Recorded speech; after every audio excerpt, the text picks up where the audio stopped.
Следната програма е овозможена од пријателите и партнерите на Джойс Мајер службите. На тебе не ти треба дозвола од Бог да снабдиш туѓе потреба. Не ти треба дозвола од Бог за да бидеш благослов за некој, да помогнеш некому. Не ти треба Бог да ти зборува. Не ти треба потврда.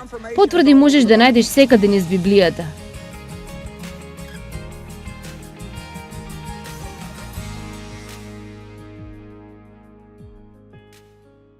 Ова е најверојатно една од моите многу омилени затоа што се вика случката за добриот самарјанин. И така јас можам да ве поучувам денес за љубов, за чекорење во љубов и да правиме работи кои Бог ги бара од нас. Можам да ви кажам дека без разлика што знаеме ние, ако не го правиме тоа, тогаш е бескорисно. Без разлика што знаеме ние. Некогаш ние стануваме толку горди со тоа колку знаеме. Ние се чувствуваме толку духовни кога ги отвориме нашите Библии и ги имаме обележено со розово, сино, жолто, подвлечено со знаци и звездички. Мислам, ние само изгледаме како луѓе, ние имаме проучувано Библијата толку многу, ние знаеме толку многу. Но ништо од тоа не ни донесува ништо добро ако не го правиме тоа. Затоа јас ќе почнам со прашање, не за да ве застрамам, но само за да направам да размислувате. Јас си го зададов и на себе си ова. Што правиш ти за да помогнеш на некој друг? Што правиш ти за да го направиш животот подобар на некому? Знаете, дури и за мене јас морам да внимавам. Јас поминувам толку многу време поучувајќи за овие нешта и учејќи за да ги поучувам овие нешта. Јас морам да се ставам себе си понекогаш во тесно и да речам: сега зафати се, биди сигурна дека не само да им кажуваш на другите што да прават, но сигури се дека и ти го правиш тоа. И да, јас им помагам на луѓето со моите поучувања. Ние им помагаме на луѓето преку нашите проекти, но она за што сум заинтересирана денес е што ние правиме во нашиот секојдневен живот. Сакам да ви кажам нешто. Пред да излезете од оваа зграда денес, ако останете за сесијата по поучувањето, возејќи кон дома, кога ќе стасете дома, пред да заврши овој ден, веќе имате неколку можности да го примените она што јас ќе го поучувам денес. Доста можно е и да го слушнете сето ова. Многу луѓе ќе ракоплескаат денес, вие ќе се согласуват. О, да, тоа е прекрасно, да, амин, амин, амин.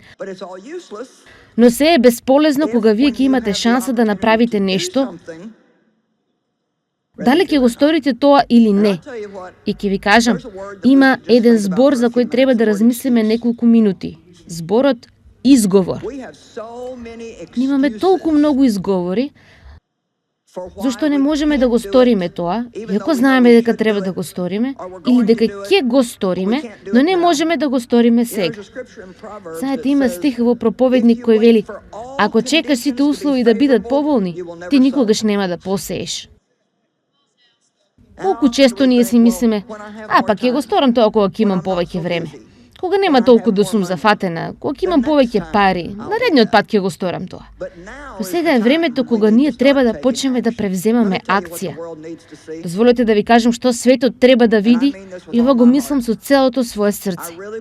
Јас навистина верувам дека ако секој човек кој што себе си се нарекува христијанин, се однесуваше надвор во светот како христијанин, тогаш не мислам дека ние би го имале хаосот во нашето општество која го имаме во моментот. Главната причина зошто светот нема почит спрема христијаните и христијанството е затоа што ние многу проповедаме, а не правиме ниту приближно толку колку што проповедаме.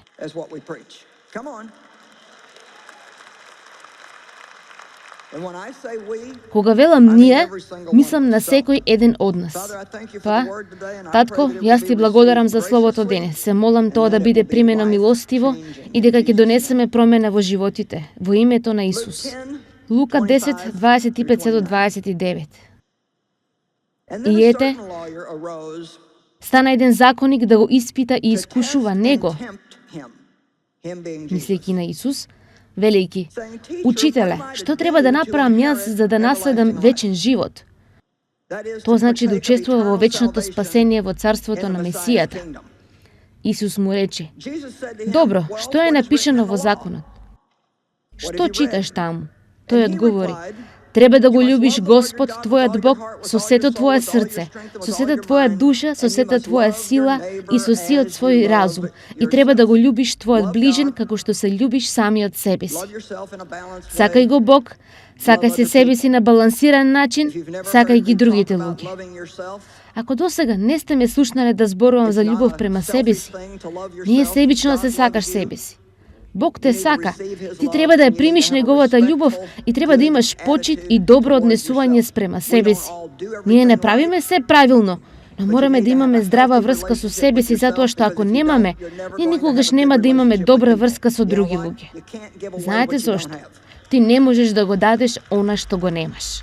Со години од кога станав повеќе посветена христијанка и проучувајќи го Словото, ви велам, јас посакав да ги сакам луѓето. Јас сакав да бидам во мир со другите. Но едноставно не може. И Бог мораше да ми покаже дека јас не можев да го дадам она што го немав. Јас не имав примено неговата милост, затоа и не можев да ја дадам. Јас не ја примив неговата љубов, затоа не можев да ја дадам. И вие морате да размислите за вашата врска со себе си. Каква врска имате со себе си? Ако не се допаѓате самите, тогаш нема ниту да ви се допаѓаат многу други луѓе исто така. Тоа е целото време што го имав за ова. Тоа е добра тема за проповед, но сега не можам да навлегувам во тоа премногу. Но тој рече: сам човекот, тој знаел што вели законот. Љуби го Господ, твојот Бог, со сето твое срце, со сета твоја душа, со сета своја сила и со сиот свој разум. Се прашувам, како би изгледало тоа во реалност? Мислам, какви би биле ние ако го љубевме Бог барем онолку колку што ја сакаме вечерта? Ајде, знам, дали знаете колку далеко би отишле луѓето само за да го добијат за јадење оној што го сака? Мислам, дали некој од вас некогаш е добил желба за нешто благо и сте се облекле, сте влегли во вашиот автомобил и сте возеле до некаде? Ајде, во ред. Но знаете, кога станува збор за секако, не смислите вака. Мислам, вие се потрудивте. Вие сте овде на оваа конференција. Се жртвувавте вашата средба сабота за да бидете овде. Но јас не зборувам само за луѓето во оваа просторија. Јас зборувам за многу луѓе насекаде во светот. И јас само ви велам, вие можете да имате толку добра врска со Бог колку што сакате да имате. Само зависи од тоа колку време сте спремни да инвестирате во неа. Го кажам тоа повтор. Вие можете да имате толку добра врска со Бог колку што сакате да имате. Само зависи од тоа колку време сте спремни да инвестирате во неа. Ајде да го додадеме ова. Колку вие сте спремни да го направите она што знаете дека треба да го направите. Колкумина од вас знаете дека знаете, вие сте го прочитале доста пати и знаете дека би требало веднаш да им простувате на луѓето кои ве повредиле. Колкумина од вас го знаат. Добро, но колкумина од вас денес сте лути на некому. Добро, сега треба да се потсетиме на минатото, претпоставувам. Но ова е добра поента. Ние го знаеме тоа.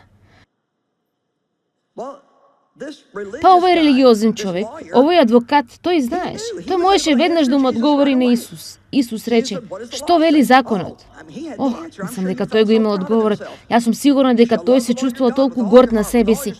Љуби го Господ твојот Бог со сето своје срце, со сета своја душа, со сета своја сила и со сиот свој разум и љуби го својот ближен како себе си. Исус му рече: ти одговори правилно. Тоа прави го. Ти одговорни правилно, прави го тоа. Знаете, нешто што имам научено за љубовта и мило ми е што го поучувам ова денес, затоа што на мене ми е потребно да го слушам тоа повторно. Ништо не те прави посреќен од тоа да си ги оттргнеш мислите од себе си и да се фокусираш да бидеш благослов за некој друг. Тоа навистина е така. Има една физичка енергија која можам да ја почувствувам кога намерно размислувам. Што можам јас да направам за некој друг денес? Како јас можам да му го направам подобар животот на некој денес? Нема нешто во тоа само да мислиш на себе си. Едноставно те влече надолу и твој фокус е целосно само на тебе. Мислам дека едно од нештата кое што го мразам најмногу е кога лошо се чувствуваш или си болна или имаш болка некаде.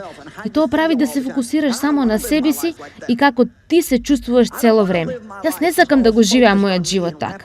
Не сакам да живеам цело време фокусирана на себе си, обкружена со себе си, затоа што искрено, колку повеќе мислиш на себе си, толку помизерен стануваш. Навистина е така. Колку повеќе размислуваш за други луѓе, толку посреќен ќе бидеш. Прави го тоа и ќе живееш.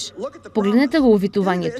Прави го тоа и ќе живееш, ќе уживаш постојано, благословен, бескрајен живот во Божјето царство.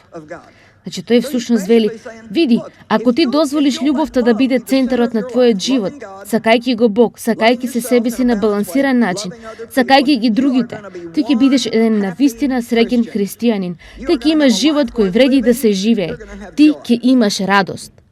Но всушност, овој човек кој му го поставил ова прашање на Исус, тој навистина не сакал одговор. Тој всушност се обидувал да најде начин како да го искуша или да го тестира Исус или да го врзе со зборови.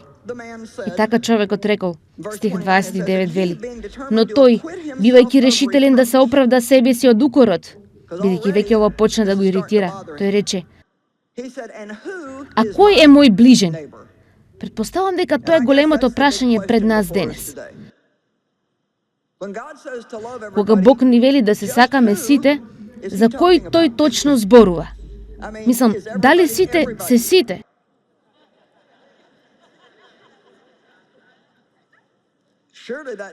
Сигурно тоа не ги вклучува луѓето кои не се како нас. Сигурно тоа не ги вклучува луѓето од другите цркви, особено некои од тие необични, чудни цркви.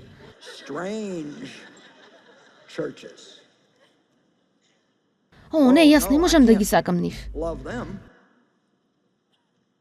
И дозволете да ви кажам овде од почетокот.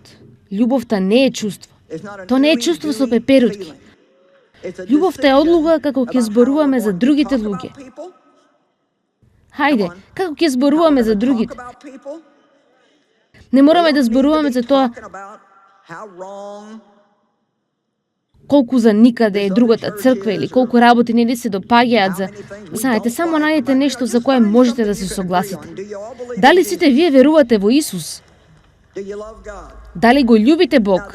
Сега, има лажни религии и нешта за кои ние треба да зборуваме, нешта кои не се во согласност со зборот Божи. Но јас сега само зборувам за сите поделби кои постојат во телото Христово, за сите овие мали безвредни разлики кои постојат меѓу луѓето. И многу од кои нема да направат никаква разлика за спасението на некого. Ох, добро, јас слушам дека ти зборуваш во јазици. Јас не можам да имам никаква врска со тебе. Па, дали вие крштевате во името на Таткото, Синот и Светиот Дух?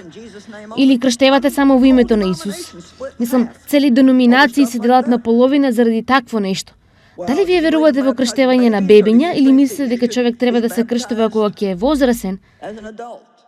Па знаете, ако тоа ве збунува толку многу, тогаш направете ги и двете. Знаете, мислам искрено, тоа е како...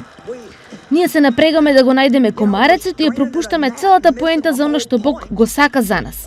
Треба да прекинеме да бараме нешта за кои ќе се караме и да почнеме да бараме нешта за кои се согласуваме.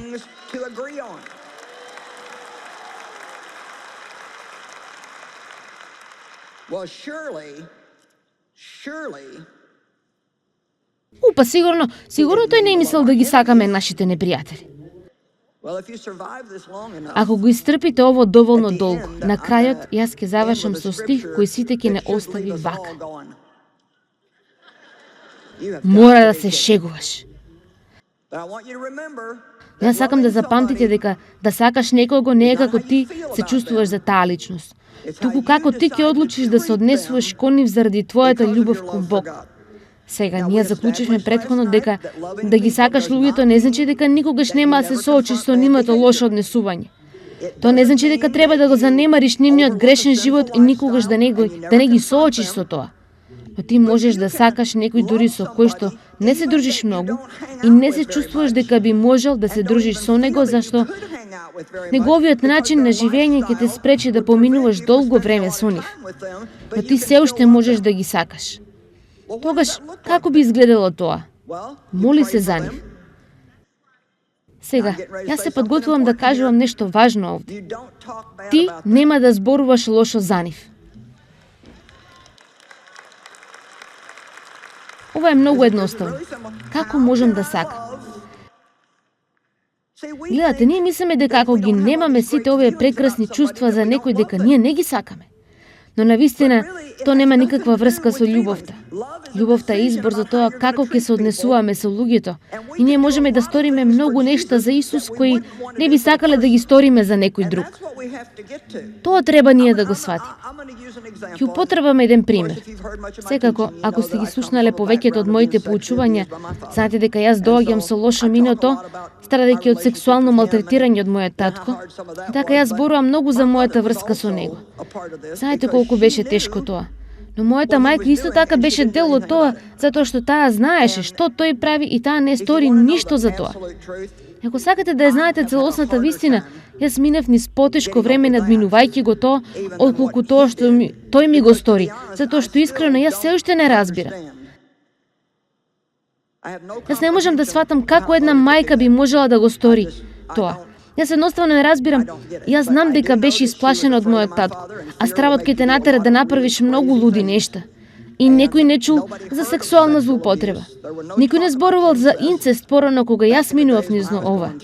И конечно, после 30 години откако ми се случи тоа, мојата мајка конечно ми се извини и рече: јас едноставно не можев да се соочам со скандалот. Не можев да се соочам со скандалот. Па Бог ми даде благодат. Навистина, да не ја мразам. Но предпоставам дека секогаш ќе си мислев, но јас не ја сакав неа. Но сега јас знам дека јас ја сакав. Јас не чувствував љубов спрема неа, но јас ја сакав затоа што кога таа остаре и не можеше да се грижи за себе, ние се грижевме за неа 15 години во дом за стари, со посети, носејќи ја по доктори, снебдувајќи ја убава облека, снебдувајќи ја со фризер секоја недела во салонот за убавина таму. Ние го сторивме оно што Исус сакаше да го сториме. Јас никогаш немав чувства дека сакам да го сторам тоа. Всушност, мојата мајка ме праша еднаш, се надевам ова не звучи многу лошо, но сакам да ви ја кажам вистината. Таа рече: како се чувствуваш за мене? Дали ме сакаш? И јас си реков: па, не те сакам онака како што некој би требало да ја сака мајка си, затоа што ти не се гриеше за мене. Ти не беше вистинска мајка за мене. Но јас реков: јас те сакам како некој кој што Исус го сака, јас секогаш ќе се погрижам да бидеш згрижена и нема да се однесувам лошо кон тебе. Ми беше на срце да ви го кажам ова денес затоа што мислам толку често ние мислиме дека само затоа што не чувствуваме одредени чувства за некого, дека ние не можеме да ги сакаме. Бог не бара од мене да ги чувствувам сите овие прекрасни чувства за некој кој се однесува лошо со мене или не ми помогнал. Но тој бара од мене да се молам за нив, да не зборувам лошо за нив. Љубовта покрива многу гревови. Не ги изложува, туку ги покрива. Амин. Знаете ли колку е тешко да не зборуваме за другите луѓе? Дали некој друг во оваа сала освен мене знае колку е тешко да не го правиме тоа? Сега знаете. Јас се споделив мојата случка, но јас имам цел во тоа што го правам. И немам ништо лошо во тоа да споделиш случка ако имаш цел, но ако е само цел за озборување или да направиш некој да изгледа лошо, тогаш не можете да го правите тоа. И еве го последното нешто. Ова најверојатно е најтешкото. Ако таа личност има потреба, ох, луѓе, подобро да проповедам свртена со грб за ова.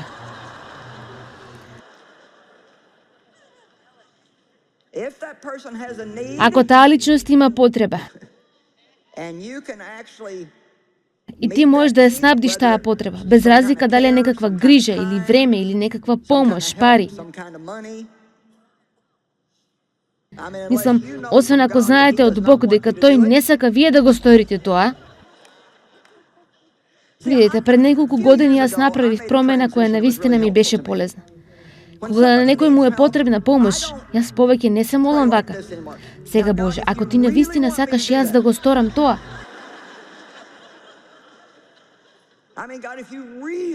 Мислам, Боже, ако ти навистина сакаш јас не сакам да го направам тоа, Боже.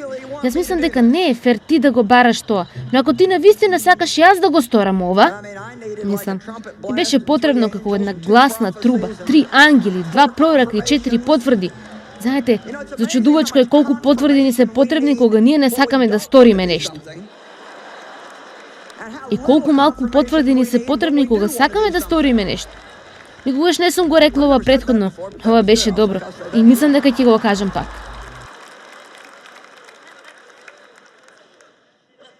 Ќе ви го направам животот многу полесен. Вие не треба да го правите тоа повеќе. Од сега вие само ќе му кажете на Бог. Јас ќе им помогнам на сите што можам, освен ако ти не можеш да не ми кажеш да не го правам тоа. Има ли некој доволно храбар за ова? Вам не ви треба дозвола од Бог за да снабдите потреба. Не ви треба дозвола од Бог за да бидете благослов на некој, да помогнете некому. Не ви треба Бог да ви зборува. Не ви треба потврда. Потврдите можете да ги најдете низ целата Библија. Бог ги благословува неговите непријатели. Нема ништо што им зборува на неверните погласно од тоа да видат како некои со кои тие се однесувале лошо или го засрамиле, се однесува добро спрема нив и ги снабдува нивните потреби кога тие се во тесно. Можам да ви кажам, тоа е нештото кое што конечно го скрши тврдото срце на мојот татко, кое што му дозволи подесна, кога беше од 80 години, да го прими Христос. На 80 години тој помина 3 години познавајќи го Исус пред да почине. И јас мислам дека тоа никогаш немаше да се случи, ако Бог нам не ни дадеше благодат да го сакаме, иако тој не заслужуваше. Јас не се чувствував добро за него. Не уживав поминувајќи време со него. Не се радував кога одев да го посетам и не бев пресрекна кога им давав од моите пари. Хајде се обидувам да бидам искрена со вас. Но да го сакаш Господ твој Бог со целото свое срце, целата своја душа, целата своја сила, со целата своја моќ. Хајде да престанеме да подвлекуваме стихови и да звучиме духовни во црквата кога пееме песни. Ајде да го изнесеме ово по улиците и во нашите секојдневни животи и да почнеме да ги правиме тешките работи кои Исус би ги направил. Тој не ми вели дека јас треба да го чувствувам сето тоа. Тој ми вели дека јас морам да го сторам тоа. Јас морам да го правам тоа со добар став. Зошто ние се грижевме за моите родители? Затоа што Библијата вели дека треба да го направите тоа. Не беше нешто што јас сакав да го сторам. Всушност, кога Бог прв пат ми го стави тоа на срце, јас го укорев, мислев дека тоа е ѓаволот. Јас бев како овој тип, знаете, тој вели, кој е мојот ближен? Мислам, тој веќе имал неколку луѓе на ум за кои мислел дека нема шанси да ги сака. И беше доста очигледно уште од почетокот дека овој човек не знал што зборува, затоа што тој рече: што треба јас да направам за да наследам вечен живот? Да направиш и да наследиш се две спротивни нешта. Кога нашите деца ќе ги наследат парите што ние ќе ги имаме кога ќе починеме, тоа нема да биде затоа што тие сториле нешто за да ги добијат. Ние сме направиле нешто за да ги добиеме. Ние сме работеле, ние сме заработиле, ние сме ја платиле цената.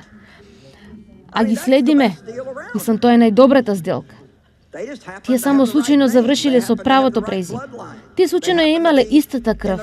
Случајно се родиле во правото семејство. Но тоа е исто и со нас. Ние сме сврзани наследници со Исус Христос и што и да заработил и стекнал тој, ние наследуваме. И да, ние треба да бидеме покорни на Бог. Но работата е, ти го правиш тоа од љубов, не заради легализам. Ние не излегуваме надвор да ги сакаме луѓето, да трошиме пари на нив, да жртвуваме од своето време и да ги правиме сите овие работи за луѓето, затоа што ние чувствуваме така. Или сакаме да го правиме тоа затоа што тие заслужуваат. Ние го правиме тоа затоа што Бог вели така. Слушнете го. Моментот кога ќе ја преминете таа граница, вие ќе имате нова радост и нова сила во вашиот живот како ништо друго што досега сте го искусиле во вашиот живот. Јас ја сакам параболата за добриот самарјанин затоа што многу луѓе имале можност да му помогнат на овој човек кој бил повреден, но многумина само поминале покрај него. Јас никогаш не сакам да го сторам тоа и навистина сакам да се осигурам дека луѓето за кои имам привилегија да ги поучувам, да не го прават тоа исто така. Убаво е ако кажеш на некого: те сакам, но нашите дела се оние кои навистина имаат влијание. Затоа јас се охрабрувам и себе си заедно со вас. Ајде сите да бидеме добриот самарјанин.